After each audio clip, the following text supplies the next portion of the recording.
Jeanette scurried towards the exit of the park. The footsteps behind her were gaining speed. Too afraid to look back, she ran as fast as her legs could carry her. A million anxious thoughts raced through her mind as she wondered if she was going to get out of the park alive. Just 20 minutes ago, Jeanette was having her weekly night jog at the park behind her apartment.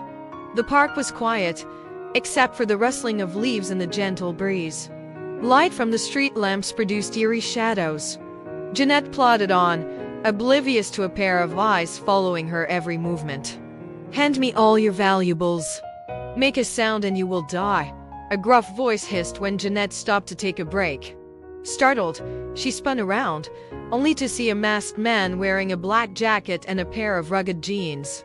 In his glove-covered hand was a sharp knife, pointed threateningly at Jeanette's waist. The man's menacing eyes were glaring evilly at Jeanette, sending shivers down her spine. With trembling hands, Jeanette handed over the only valuables she had, her wallet and mobile phone. The robber grabbed the loot and tore at the wallet. When he saw that there were only a few $2 notes in it, he threw the wallet furiously on the ground. Jeanette gasped in horror. Without thinking, she sped off and ran for her life. Infuriated, the masked man sprinted after her, holding the knife in his hand and hollering threats at her. "Help! Somebody! Help me!" Jeanette shrieked in terror. Her heart was palpitating wildly and fear gripped her like the tentacles of an octopus. Just when Jeanette thought that all hope was gone, she heard a shrill voice shouting, "Police! Help! There's a robbery!"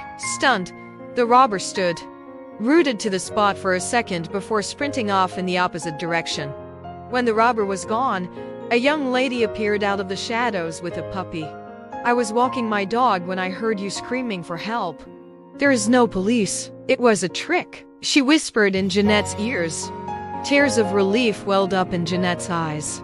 She hugged the young lady tightly and cried, "Thank you. You saved my life." The young lady and Jeanette left the park immediately and made a police report. Unfortunately, the man was never caught. To this day, Jeanette still shudders whenever she recalls this incident. She was thankful that she managed to get out of this dangerous situation unharmed.